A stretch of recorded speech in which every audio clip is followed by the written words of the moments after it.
Assalamualaikum warahmatullahi wabarakatuh.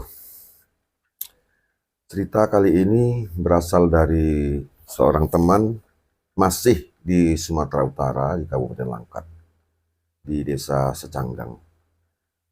Teman kita ini, di cerita ini kita beri nama Amir ya.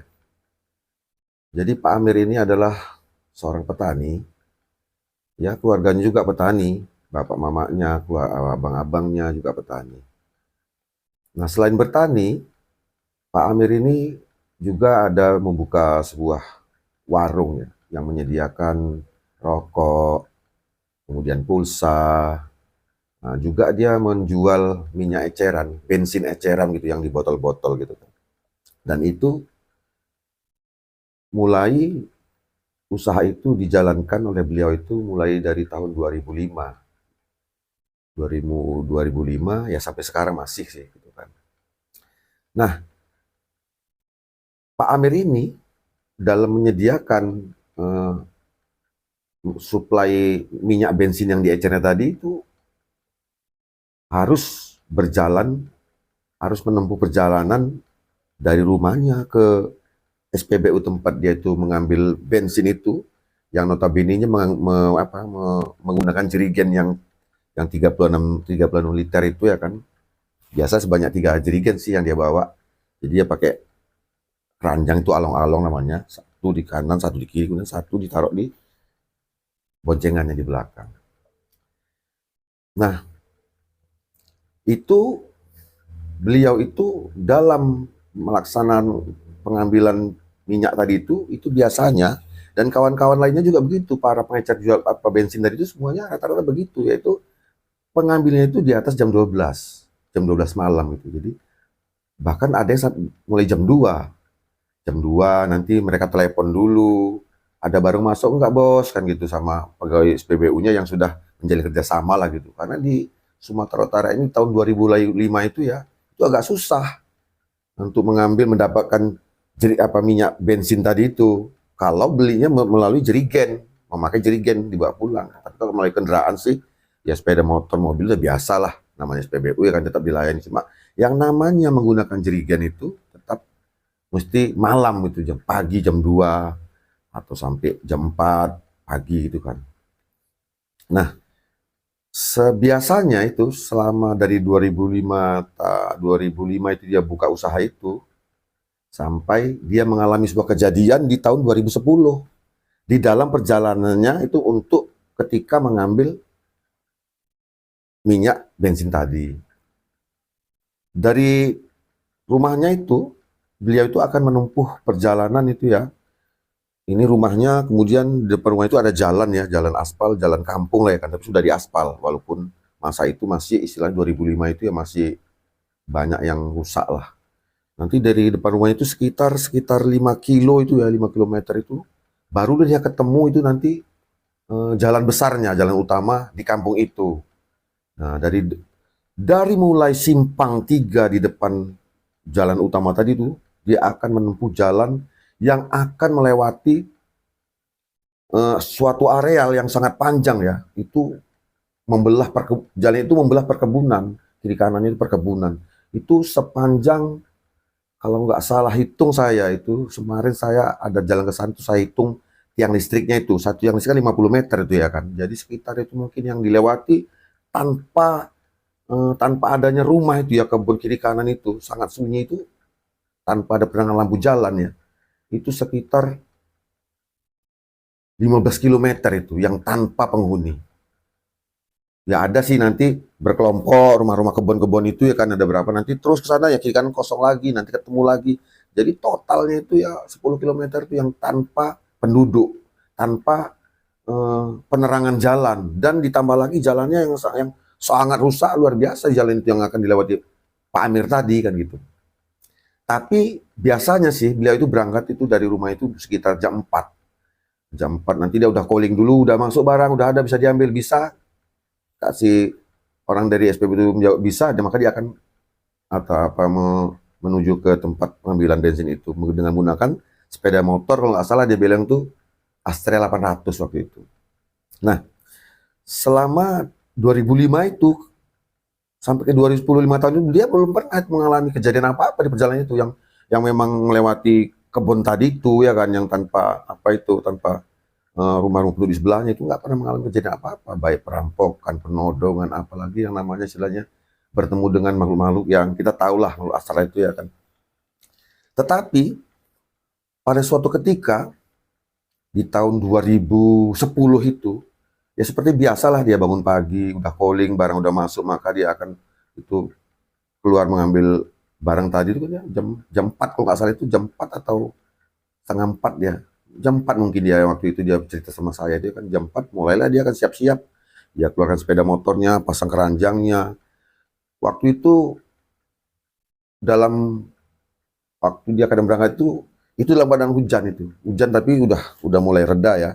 Hujan mulai reda, agak gerimis tapi agak deras sedikit. Nah, itu pakai jaket. Ya biasalah nama orang pergi pagi-pagi ya kan. Pagi-pagi buta, dingin, hujan lagi atau pakai mantel ya kan. Kemudian keluar dari rumah itu sampai ke Simpang 3 itu ya aman kan, Simpang 3 yang di Simpang 3 yang di apa jalan umum besar tadi itu ya aman, nggak namanya itu kiri kanan penduduk rapat memang di situ kan, tanpa ada gangguan. Nah, tetapi biasa kan aman sih, nggak ada apa-apa. Ya dia orangnya pun juga bukan orang yang penakut sih Pak Amir ini kan. Memang orangnya ya biasalah, udah biasa keluar malam keluar pagi, nggak ada takut. Cuma di malam itu dia merasa itu pagi itu lain dari yang biasanya. Hujan mulai reda ya kan, gerimis itu mulai reda, mulai agak tipis-tipis, gerimisnya udah itulah, udah istilahnya nggak pakai jaket, udah nggak terlalu merisaukan lah.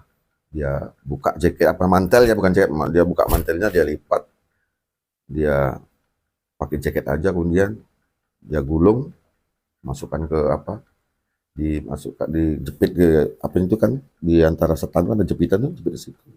Jalan lagi dia, jalan. Nah, di perjalanan itu yang dengan jalan rusak tadi itu, dia akan melewati sebuah tikungan. Tikungan ini ya, jadi sudah jalan panjang tikungan. Sebelum tikungan itu ada satu pemakaman di sini. Jadi kalau dia jalan apa itu, pemakamannya sebelah kiri, tapi agak ke dalam. Memang nggak terlalu lebar sih pemakaman itu. Ada juga sih pokok yang besar tuh, pokok pikus ya, pohon pikus besar, beringin lah kalau banyak orang mengenal tuh beringin. Jadi melewati kubur itu nanti akan jumpa tekongan yang jalannya sangat rusak luar biasa. Rusak luar biasa. Nah, di tekongan ini banyak dikenal orang itu biasanya dengan nama tekongan permanen. Ya, saya nggak tahu sih kenapa dibilang itu dinamakan, disebut oleh masyarakat sekitar itu dengan tekongan permanen. Ya mungkin ada sejarahnya ya kan, tapi nggak kita bahas di sini. Yang jelas tekongan itu dikenal oleh masyarakat dengan nama tekongan permanen. Nah, dari tekongan permanen ini jalan itu masih tetap rusak. Karena di situ ya rusaknya itu karena motor-motor yang panggut pasir itu biasa jalan dari situ. Dari situ biasa jalan. Bayangkan ya kan, motor sawit yang bertonton, kemudian motor-motor angkat pasir yang dari pantai, semua jalan dari situ. Ya, banyak rusak lah jalannya. Sehingga dengan kondisi jalan yang rusak itu tadi, orang tidak akan bisa melaju dengan kencang situ ya, paling sekitar 30, banter-banternya ya 40 lah, itu udah rojak jalan lah, karena memang luar biasa, lobang, batu-batu lobang. Nah dari tekongan itu nanti dia akan ketemu lagi, sebuah tekongan lagi yang berisi sebelah kiri lagi, pemakaman Mas Apar umum lagi gitu, yang agak besar. Itu ada simpang 3 lagi tuh, simpang depan pemakaman itu nanti ada kebun tubuh yang sangat lebar. Bayangkan ya kan, pemakaman, jalan rusak, kemudian depannya itu perkebunan tebu. Ini perkebunan sawitnya tadi kan udah lewat kan, udah dari tekon permanen tuh, yang di sebelum kuburan tadi itu kan tekon permanen tuh sudah perkebunan sawitnya udah lewat sampai ke kuburan ini, berakhirlah perkebunan sawit tadi, dan disambut dengan perkebunan tebu yang sangat lebar. Sebetulnya ya, dari kuburan yang pertama tadi itu ada jalan potongan. Ini kuburan, tekongan permanen, kuburan lagi kan. Nah, di sini ada tekongan, ada jalan ke rumah penduduk. Cuma Pak Amir biasanya nggak apa namanya itu, nggak biasa jalan situ. Ada yang dihindarinya. Yang dihindarinya adalah kuburan, jalan ini tadi, potongan tadi itu tembusnya di kuburan besar tadi ini. Dan dia akan melewati kuburan yang sangat besar tadi ini. Dan dia takut di kuburan besar ini kalau melalui sini. Kalau dari sini melewati kuburan itu tapi kecil dapatnya, nggak selebar kalau dari sana kan gitu. Jadi begitulah selama 5 tahun itu Pak Riman itu kan dari 2005, 2010, dari situ aja rutinitas itu, rute perjalanan itu. Dari rumahnya melewati jalan utama, terus kebun kiri kanan sawit, rumah penduduk, sampai itu tekongan permanen itu, ya situ terus nanti ya nggak ada masalah gitu. Cuma pada malam itu di tahun 2010 pada pagi itu ya, bukan malam, pagi sebelum subuh itu memang luar biasa katanya. Nggak seperti biasanya Pak Ariel Goril itu kayaknya nggak ada orang lewat katanya. Dan memang gerimis itu sudah mulai reda, tapi dinginnya itu luar biasa, aneh lah. Dan aku merasa rasanya kayak sunyi itu nggak sunyi seperti biasa sunyi, tapi ini kayaknya sunyi, senyap, sepi kali gitu. Ya aku merasa merinding juga, padahal selama ini aku nggak pernah merasa merinding melewati jalan itu. Walaupun memang ya gelap, nggak ada penerangan, jalan besar, tapi aku nggak merasa merinding, ada apa-apa, ya biasa aja. Tapi malam itu memang lain aku rasakan. Dan aku tetap jalan terus melewati simpang yang tadi kulewati, kemudian lewati kuburan tadi kulewati, sampailah ke tekongan permanen tadi.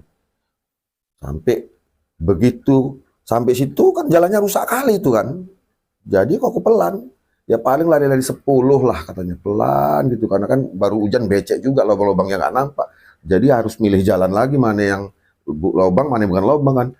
Nah begitu aku menekong gini, itu kalau kita nekong kan arah lampu sepeda motor ini kan arah ke kiri kan, lebih mengiri gitu kan. Nah di situ begitu tekongan gitu, ku belokkan kereta sepeda motor tadi, tersenterlah kain itu, kain seperti rok panjang gitu. Cuma itu belum sampai bawah, cuma tengahnya sini kan, antara mungkin dari betis ke pinggang lah tersenter. Jadi aku berpikir ini apa katanya kan, kok ada kain di pinggir jalan berkibar-kibar kan gitu, dia Pak Amir ini menceritakan ya kan. Nah aku pun sambil berpikir, sambil agak kugas lah keretaku tadi, sepeda motorku kan. Tapi namanya jalan rusak, mau digas macam mana? Kalau digas mau ngebut ya bisa jatuh kan. Habis hujan banyak lubang licin ya. Jadi pelan juga lah jadinya aku jalankan sepeda motor tadi. Sambil berpikir ini apa ini, kok makin lama kok makin ada suara kayak yang ketertiup angin kan gitu. Jadi semakin lah aku semakin hatiku semakin dak dikduk kan gitu. Apa sebetulnya? Sementara dari belakang, kalau misalnya ada lah sepeda motor dari di belakangku kan ada cahaya lampu yang lewati kan, ini nggak ada, tapi suara itu seperti itu tadi, seperti angin, kain tertiup angin tadi. Nah begitu berjalan sudah agak lewat tekongan permanen tadi itu, aku beranikan mukaku menoleh ke kiri, ya masih nampak daerah dadanya gitu, hanya sebuah kain, ya nggak putih kali, nggak kotor kali, seperti coklat putih kusam, macam mana dia kita bilang, dia putih kuning kusam, ya putih lusuh lah gitu kan, yang bergerak-gerak gitu. Nah aku berpikir ini orang apa ya, sambil berpikir, sambil menenangkan hati, tapi nggak bisa juga, ini penasaran, rasa takut ada, takut ini apa-apa, tapi rasa penasaran itu lebih kuat untuk mengetahui apa sebenarnya di sebelah ini kan gitu. Jadi Pak Amir tadi pun dengan sedikit memelankan sepeda motornya, dia menguatkan hatinya untuk menolehkan kepalanya sudah menoleh gini tadi, dia tolehkan ke atas. Nah, waktu noleh ke atas itulah tadi yang baru dia hampir terjatuh. Kenapa? Begitu dia noleh ke atas, apa yang dilihatnya? Itu kepala, ini kan tadi dari waktu dia kena lampu kan nampak dari sini ke atas gitu kan. Nah, waktu dia noleh kan dari sini mari. Itu noleh dari sini ke atas, kepala baru nampak semua jelas. Apa yang dilihatnya? Apa yang kau lihat? Waktu bilang tanya gitu kan. Apalagi dialah katanya. Dia siapa? Ya dialah mbak-mbak itu. Ya ampun Pak Rilgoril, ku tengok rambutnya tuh hijab-hijaban ke depannya sebagian ke belakang. Rambutnya itu nggak lurus, ya agak apa namanya itu? Riap-riapan gitu sampai kemari katanya. Ke apa ini? Nggak sampai lutut tapi sampai melewati inilah sampai paha ini. Sebagian nutupi mukanya. Tapi sebagian apa yang sini aja, agak sini memang nampak. Jadi rambutnya begini. Kemari ini nampak. Itu ya Allah katanya gitu. Giginya aku lihat hitam-hitam, gigis itu meringis ke muka aku. Ya, katanya. Jadi aku hampir terjatuh Pak Ril katanya. Jadi gimana terus ya? Aku gimana namanya kita takut, terkejut, takut. Aku berusaha menekan gas, tapi mau nggak bisa. Sekuat semacam mana pun tekan itu kereta tuh nggak, sepeda motor nggak mau kencang lari. Tetap di situ aja, pelan aja macam semut itu. Usahakan juga tuh sambil aku nengok-nengok gini, tetap aja masih sampingku begini aja mukanya ngikuti gitu kan, terbang gitu, melayang gitu. Ya aku tetap ku tarik gas, ku tekan gas, nggak bisa juga kencang, tapi apa boleh buat lah. Jadi aku dengan rasa yang takut yang luar biasa, yang terkejut luar biasa, sehingga aku nggak berani lagi noleh. Aku tetap tunduk aja aku gas aja keretaku, walaupun nggak mau kencang tetap aku gas aja gitu. Selanjutnya singkat ceritanya itulah, dengan walau pelan sampai lagi ke tempat yang jalannya agak lumayan tuh, mulai kencang, sepeda motor bisa lah agak naik. Dan dia pun memang udah, aku tengok gini aku berani sekali udah nggak ngikuti. Memang aku alhamdulillah ngikuti lagi. Cuma namanya baru gitu ya, baru ngalami kejadian itu kan, shock tadi kan belum hilang ya kan, belum hilang, masih ada rasa takut merindingnya, masih ada rasa menggigil juga kena hujan, kena angin pagi kan, baru gerimis tadi ya kan, mantel udah bulan udah dibuka ya kan. Nah, dari kejadian tadi kan aku masih melewati kuburan satu lagi yang di depan kebun tebu tadi kan. Nah, sampai situ aku apa dia di sini lagi, apa dia di sini. Aku nggak berani nengok aku di kuburan itu ku tudukkan aja ke arah lampu kepalaku ini, apa pandanganku, aku jalankan sepeda motor. Tapi namanya itulah ya, walaupun kita takut, kita macam-macam, kita penasaran tetap ada, ya tetap aja aku toleh ke kuburan itu yang satu lagi kan. Memang nggak ada apa-apa di situ. Cuma rasa berat di sepeda motorku tadi, boncengan tadi itu, yang ada jerigen satu sama along-along dua, along-along tadi, itu hilangnya rasa berat sepeda motor tadi itu ya di situ. Begitu aku lewat kuburan yang kedua tadi, barulah hilang rasa berat yang yang rasa berat yang membebani sepeda motorku tadi. Nah, dari situ baru aku tancap gas tadi, baru bisa kencang tadi kan, sampai ke arah kota Stabat. Simpang Stabat tuh berhenti menenangkan diri. Udah agak tenang, singkat ceritanya sampailah ke SPBU ya kan. SPBU biasalah, udah seperti biasa kan, taruh turunkan jerigen, isi jerigen penuh, naikkan, bayar, kasih tip sama itu petugas yang ngisi tadi kan, udah biasa lah namanya melayani, dia akan ngasih barang sama kita, ya kita kasih tip dia lah, udah ada lah itu pada per liter atau berapa nggak ingat. Nah, dari situ di situ tuh waktu pegawai SPBU tadi ngisi jerigen Pak Amir tadi, dia perhatikan Pak Amir itu, mukanya Pak Amir itu kan, dia bertanya, Pak Amir kok pagi ini lain ya katanya. Lain cemana, kok kayaknya pucat kali ini hari, ada apa rupanya? Nggak ada apa-apa. Pak Amir malu dia menceritakannya, orang nggak pernah kan, nggak pernah kejadian, kok sekali kejadian dia malu. Nggak ada apa-apa, biasa aja, terlalu dingin pagi ini, mungkin aku pucat, kurang sehat mungkin ini kan. Oh iya, kalau nggak ada apa-apa ya udah gitu kan. Nah, singkat ceritanya udah selesai, dia pun pulang. Tapi dia nggak langsung pulang kan, itu sampai dari jam 4 berangkat ke rumahnya kan, itu sekitar hampir 1 jam lah sampai ke SPBU, itu berarti kan hampir jam 5 udah ya kan. Masih pagi, kalau dia belum berani pulang lagi gitu kan, dia nunggu agak terang dia.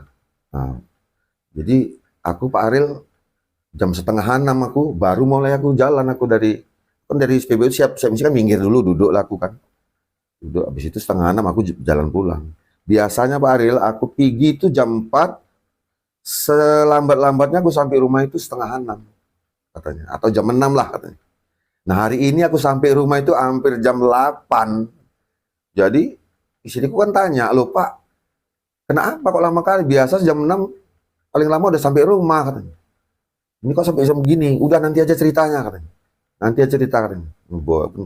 Bongkar lah, taruhkan jerigen diangkat, taruhkan di tempat warungnya tadi kan. Kemudian saya sorong keretanya ke pinggir rumahnya, saya kan. Baru bikin teh dulu lah, katanya. Bikinkan teh, dia memang nggak pengopi sih, nggak pernah minum kopi dia. Selama saya berkawan sama dia, belum pernah saya lihat dia minum kopi, minum teh aja dia. Jadi minta sama istrinya, buatkan teh dulu. Kasih pun buatkan teh lah, teh datang. Dikasih lah mungkin, kalau orang Jawa bilang pacitan ya kan, pacitan gorengan tahap apa. Udah diminum teh, dia nggak ngerokok orangnya. Jadi minum teh, makan gorengan. Baru istrinya tanya, "Pak, itu kan orang Jawa ya kan, ini ngopo Pak? Ada apa Pak? Kok nggak biasa nih? Baliahin nih, biasa jam 6 wis tekan omah, biasa jam 6 udah sampai rumah. Kok saiki jam 8 baru tekan omah. Ini ngopo? Coba ceritake. Kok rai ini kok mulai nih koyo kata istrinya. Mukanya bapak pun mulai kayaknya hari ini gitu kan. Ini ngopo coba ceritake? Ada apa coba ceritakan gitu. Aku ngini ceritakan sama dia kan, bahwasanya tadi dia kaum permanen dia jumpa si Polan itu begini kan. Walah, istrinya kan, walah Pak, untung ini kok nggak apa-apa ya kan. Untung Bapak nggak apa-apa ya kan. Ya wis lah, pokoknya kan selamat aku tekan omah. Ya iyo, cuma kan nggak pernah kok. Ya nah, jenenge namanya perjalanan ya, dia pun kan memang ada. Kita selama ini nggak jumpa, baru jumpa ya. Dia mau bilang apa? Ya udahlah, singkat ceritanya dia pun istirahat tidur dia kan tidur.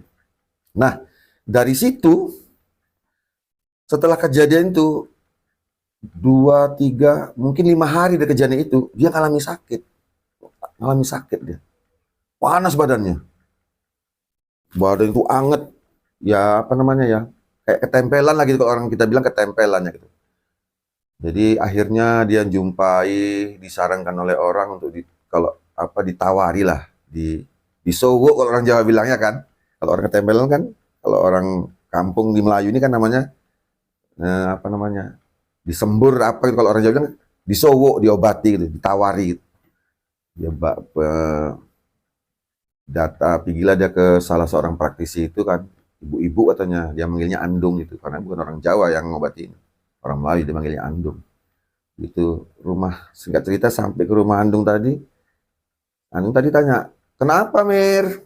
Ada apa? Aku nggak pernah kemari kok kemari." "Ini dong, aku begini semua apa 5 hari yang lewat belanja minyak begini dia ke sana." "Oh iya, kalau di sana tuh udah terkenal memang, itu memang angker, selalu aja orang situ, ditakuti di situ. Bukan itu aja, ada lagi yang lain. Cuma kebetulan kan yang jumpai aku yang itu dong, yang ibu-ibu itu, yang si Polan itulah, tante-tante itu," katanya gitu kan. Tapi kan kalau aku tengok kau ini Mir, kau biasanya nggak takut ya kayak gitu tuh. Ya, tengok apanya kok kali ini kau kalah sama itu. Ya, cuman Landung katanya, namanya manusia ya kan, ada lemahnya, ada kuatnya, ada pas kita apa namanya, aura kita pas itu ya kita kena gitu kan. Oh ya, jadi kenapa ini badanku panas dong, sakit. Oh ya udahlah, sini. Jadi singkat ceritanya ditawarilah, caranya gimana nggak diceritakan sama dia ya kan. Pokoknya diobatilah sama ibu-ibu tadi, Andung tadi. Nah udah, ini pokoknya ini obatnya ini gitu kan. Nanti begini. Ya dong, terima kasih dong ya. Salaman lah, kasih amplopnya ya kan. Pulanglah dia. Pulang. Waktu itu pergi sama istrinya ya. Diantar istrinya jadi berobat itu. Pulang sama istrinya. Udah. Habis itu dia pulang. Apa yang disarankan sama Andung tadi ya dia kerjakan ya kan. Harus begini, minumnya ini. Dan setelah itu dikerjakan dia pun tidur. Besok paginya bangun. Alhamdulillahnya dia berangsur-angsur dari mulai ditawari oleh ibu tadi ya, 1 hari masih ada lah ya kan, nggak langsung sembuh. 3 hari dari ditawar itu dia memang udah sembuh lah. Tapi setelah itu Pak Amir ini memang nggak berani lagi, nggak mau lagi dia. Kalau belanja minyak, itu nggak berani ngelewati rute itu lagi. Sampai sekarang dia itu nggak berani melewati rute itu kalau ngambil minyak. Kecuali misalnya sore-sore ya nggak, ya kan rame orang kalau sore kan. Memang luar biasa tekongan permanen itu. Tekongan yang sangat rawan, angker, karena jalan rusak, kiri kanan pohon sawit, nggak ada penerangan, kuburan memang luar biasa. Dan saya pun memang kalau jalan situ memang nggak pernah berani kalau malam situ. Saya tetap mengambil jalan yang sebelum kuburan tekongan permanen kuburan. Sini kan ada jalan potong penduduk AC. Dari situ saya kan kalau misalnya saya pulang dagang dari situ tetap. Nah sekarang ini Pak Amir tadi itu ya tetap jalan dari sini dia. Mau nggak mau dia melewati kuburan yang besar itulah dari sini.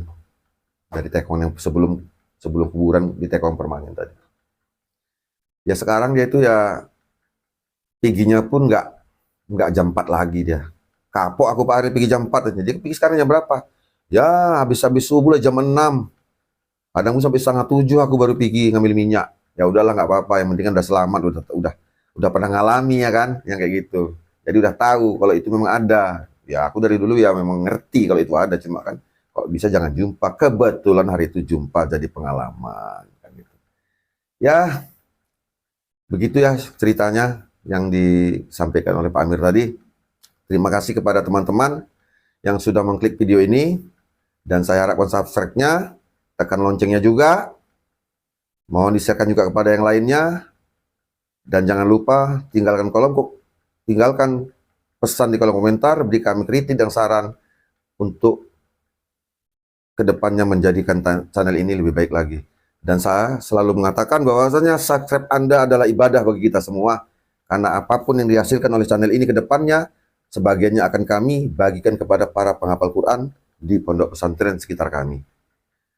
Assalamualaikum warahmatullahi wabarakatuh.